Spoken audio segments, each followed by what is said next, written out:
Hey everybody, I'm Tom Vassell. Welcome to Week in Review, a series that we put out here in the Dice Tower, giving you kind of an index to what we did the previous week. Hey, these are short snippets of our reviews, sort of, and then if you want to know more about whatever we just talked about, hey, in the description of this video, there are links to the full reviews. Let's get started. Hey everybody, Garcia here. Here's what I did last week. So I reviewed Fishing Lessons, which I gave a 6 out of 10 to. This is a solitaire game from Button Shy in which you are trying to have the right fish cards facing up. It's got a neat theme, very much, recalling old lessons with friends kind of vibe, which I like. The game has some memory elements in it and it has a lot of programming in it. It's mostly a programming game for one player. And I found it to be kind of tricky. I thought it was a little bit hard to manipulate and just doesn't quite jive with my brain as well as I'd like. So, while it's a clever idea and one that is implemented pretty well, I thought the gameplay itself was hard to make fun because it makes me a little bit feel stressed out, and I thought the fishing theme didn't really couple well with that. So, there you go. I reviewed On Tour, New York and Paris, and this is Paris and New York, actually, and I rated this one an 8 out of 10. This is a solid follow-up to On Tour that includes not one, but 2 maps right in the box. It's a standalone game in which it's a flipping, right? You're, visiting places in New York or in Paris and then making connections. It works really well. It's got a good vibe. It's got a nice theme. The artwork is lovely. Components are great. Some of the card iconography, I guess, or styles are a little hard to read and translate to the map sitting in front of you. I found that to be a little bit of an issue, but it's not too problematic. Overall, this is a solid game, like I said, and a great follow-up to On Tour that probably surpasses it. For one thing, it offers more content right in the box. And then I reviewed Lands of Galzyr, which I rated an 8.5 out of 10. This is a fantastic story-driven game in which you are going to be going on adventures as this whimsical, anthropomorphic animal in this land. You are going to be reading from an app or a website, making choices, doing dice checks, that sort of thing. And then the game has some interesting persistence from one session to the next, in which things you do, places you discover, folks you interact with in the world, or, overarching storylines that develop are going to persist from one play session to the next, and your character retains their experiences. You keep your gold from one game to the next, that sort of thing. It's really clever, very interesting, and really, really well done. So, recommend that one highly. And that's it for me. I'll see you on the next one.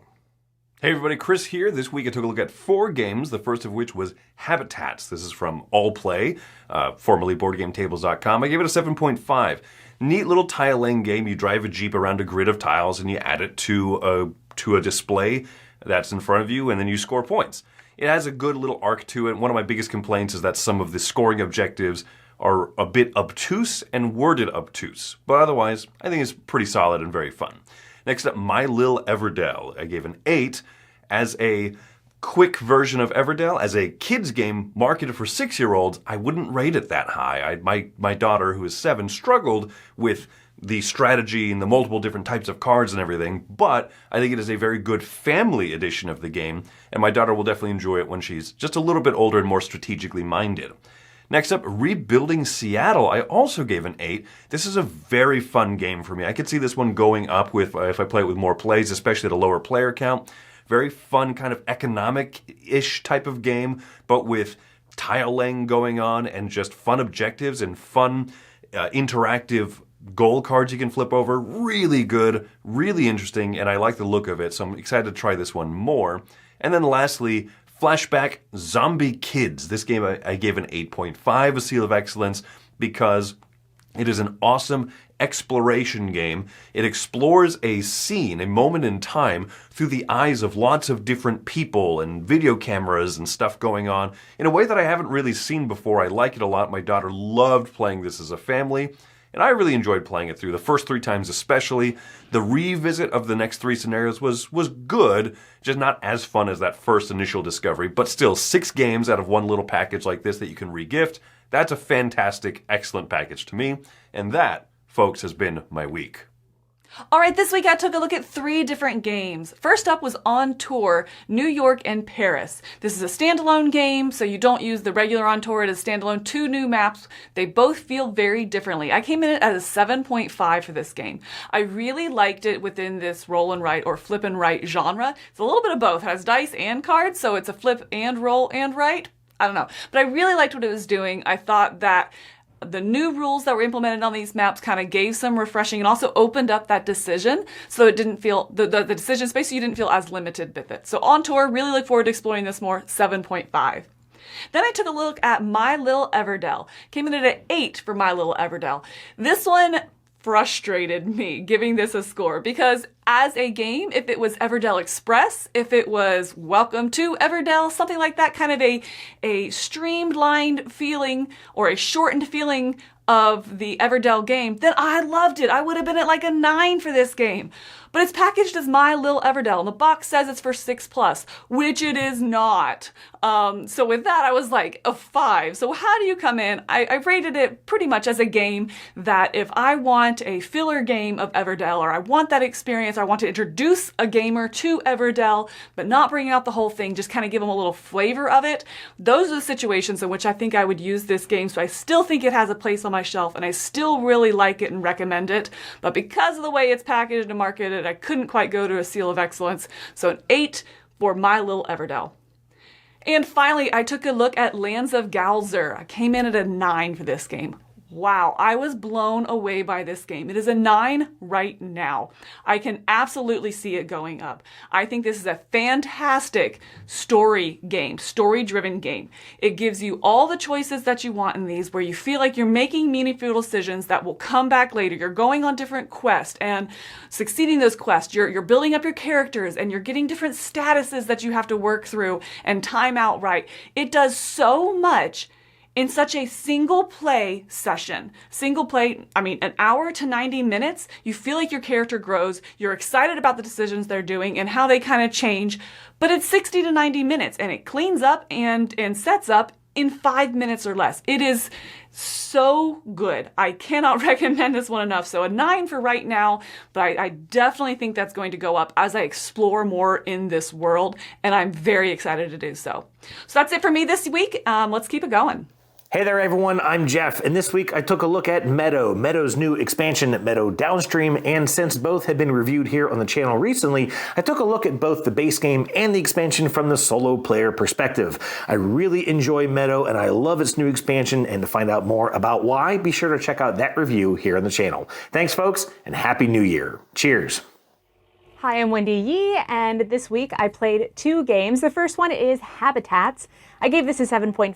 It's got some fun puzzle going on and a little bit of interaction, so it's a good game to check out. Also, the next game is Walk and Roll the Korean Wave. I really enjoyed this roll and write. It's got a lot of fun food in it, some of the great stuff that I love from the Korean culture, just delicious foods. It's got some really, really cool stuff going on because it's an expansion and it adds a lot more. Tons of fun stuff, so go check out that review if you're interested in that.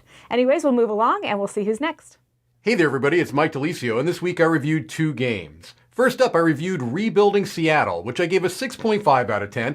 It's a good game, not one that I'm going to specifically be pulling off the shelf and recommending to people. It's an economic game with some polyominoes going on, and there's a couple of elements that I think are a little bit less intuitive than I would like, particularly around how you score the different types of buildings that you're putting out. But it's a fine game, and it does do some things a little bit differently than you tend to see, at least with polyomino games. Good game, just not one that I would really wholeheartedly recommend. And then also, I reviewed Lands of Galzyr. This is one I would very, very much recommend. I rated this a 9.5 out of 10. Outstanding. It's one of my top games of 2022. It is a storytelling game first and foremost, and that's something that you should know if it's something you're considering looking at, playing, or picking up, is that it is story first and mechanism second. It is primarily a choose-your-adventure style game where you can play out over one session, multiple sessions, and it has the best save and reset system that I've seen in this type of game, and it makes it so much easier to get off the shelf and played. Oftentimes, storytelling games that have kind of persistent worlds going on can be such a bear to set up, to remember where you were and kind of get back into the game. Lands of Galzyr is very much not that. A really terrific system, very good writing, a lovely kind of open world experience where you can go off in any direction and do pretty much whatever you like. I really, really think Lands of Galzyr is a special game. All right. Those are the reviews. I also did an episode of the Delicio Factor where I played Paperback Adventures live as a solo game. So if you're interested in that, you could check it out as well. That's it for me this week. Let's keep it moving. Okay, so for me, my Lil Everdell, terrible name, it's basically Everdell Express. It was just a little too simple for me, but also not really for kids. So it just fit in a thing that I wasn't very interested in it. It's fine, but nothing more than that. 6 out of 10. Wheels versus Doors. This is a party game, and I love the concept. Here's 2 things. Pick which one you think there's more of. And there's thousands of combinations. But the scoring system's not where it should be, so I can only give this one a 6.5. Connected Clues is a much simpler style game where you have to guess Julius Caesar's salad. 2 things jammed together. It's a category from Jeopardy. It's fine. 7 out of 10. Works well. Bullet Star, the sequel to Bullet Heart, has some more characters. I just talked about the different characters. If you like Bullet Heart, you'll like Bullet Star. 7 out of 10. Honk. This one I gave a 7, but it's for kids. This is basically all you do is collect resources or turn them in to take these geese. And sometimes underneath the geese is a golden egg. This one does work well for kids. Habitats. Gave this a 7.5. This reprint from Quali, from Board Game Tables. Really nice. Driving your Jeep around. Very fun, satisfying game about collecting tiles and building this little, habitat in front of you. I enjoy it. Smash Up Disney, 8 out of 10. Really good factions. I keep thinking they're going to run out of things to do with Smash Up, but these worked well, and it's fun to mix the Disney with other stuff. Flashback Zombie Kids. This is a kids game, but parents play with their kids, and it's kind of like a very involved Where's Waldo. As you're revealing cards and trying to answer a story. And there's multiple missions in the box that you can do. Boop. This is an abstract strategy game. I gave this an 8, but one of my daughters gave it an 8.5. Very simple game about booping some little kittens and turning these kittens into cats, trying to get 3 in a row. A pretty involved abstract strategy game. I think very highly of it. Rebuilding Seattle. Oh, I love this game. 8.5. Great game of collecting cards, building in front of you, taking these missions cards, trying to take them at the right moment. It just fits. It feels like a fairly hefty game, but it doesn't play in a very long period of time, and players control when the game ends. I just love it. I also love the Korean Wave expansion for Walk and Roll, also an 8.5. This replaces the base game for me. I think very strongly of this one. I like Korean food, and that doesn't hurt, but it just takes this roll dice and make these meals up to another level. I also did a crowd surfing look back where I took a look at different Kickstarter projects that I backed. We did our normal shows. We're back. It's a new year. We had Board Game Breakfast, and we had everything's slipping in my mind. Smorgasbord, and we did not do a crowd surfing last week, but we'll do a double version this upcoming week. Then also, if you missed it, the top 10 anticipated games from 2023 by Chris, Wendy, Roy, and Mike. So, and Camilla. So check that out, all those different videos. If you like our videos, if you'd like to see us continue to put out this many videos each week as the year goes by, consider our Kickstarter, which is launching today. Just go to DicetowerKickstarter.com and you can see that there. Thanks everybody for watching. I'm Tom Vassell, and this has been Week in Review on the Dice Tower.